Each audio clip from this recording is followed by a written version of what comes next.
Good morning, children. Now today we come to the next subtopic in the lesson, and that is how do traits get expressed. Now children, so far we have seen how traits are passed on from one generation to the next generation. Now in this particular subtopic, how do traits get expressed, we are going to learn how these traits that are passed on from one generation to the other, how they get expressed. Now we all know that every living organism, the body of every living organism is made up of cells. And in each cell, there is a nucleus in the center, and this nucleus is made up of thread-like structures which are called chromosomes. And if we look at a chromosome very closely,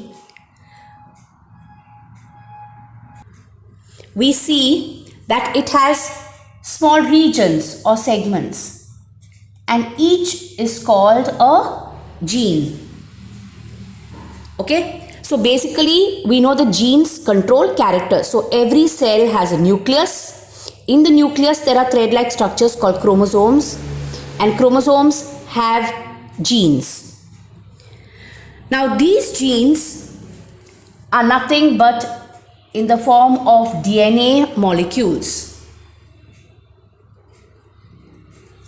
And DNA, remember, is the information source for making proteins. So basically DNA molecules contain information, and depending on that a particular protein will be made. Now it is these proteins which are responsible for different body structures or for different body designs, remember. Okay, so remember that genes control the traits of an organism. Our body is made up of cells. In each cell there is a nucleus. This we already know. And in the nucleus there are thread-like structures called chromosomes. Now chromosomes have small segments on them. Each segment is called a gene. Genes contain DNA molecules, which is nothing but the information source for making protein. So genes basically contain information in the form of DNA molecules. So depending on what information there is, a particular protein will be made, and depending on what protein is produced, an organism will have a particular body structure or a particular body design. Now these genes control traits of living organisms. These genes actually tell us how the organism is going to be. Now each portion of DNA, okay, codes for a particular protein, remember. Similarly, another portion of DNA will code for another protein. So the minute different proteins are formed, you will get different body structures or different designs. So as the design of the organism varies, as the body structure, the designs of the organisms vary, the organisms will also vary.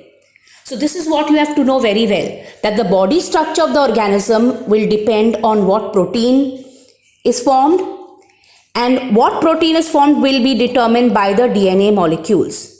And these DNA molecules are present in the genes. So you have different genes controlling different characters.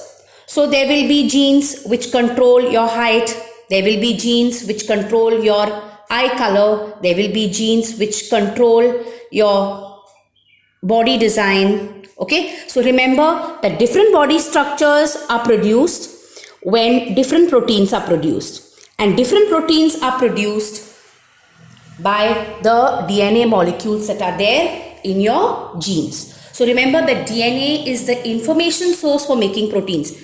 Depending on the DNA, different proteins will be formed, and depending on different proteins, you will get different body designs. Now to understand this, let us take the example of Mendel's experiment itself. Now in Mendel's experiment, we saw that the trait that he chose was height. Okay, so the trait, the characteristic that he took was height. Now, for height, for that trait, he took two contrasting characters. He took a tall plant and he took a dwarf plant. Okay, so he chose one trait, that is height. So the body structure that he chose was height. Now for height, he chose two contrasting characters, tall and dwarf. Now if we look at plants, remember the height of a plant depends upon the hormone which is produced. That's auxin. You have studied this in the chapter Control and Coordination. So if auxin production is more, the plant will be taller. If auxin production is less, the plant will be shorter. The plant will be a dwarf plant. Now the question is, who is responsible for the secretion of this hormone?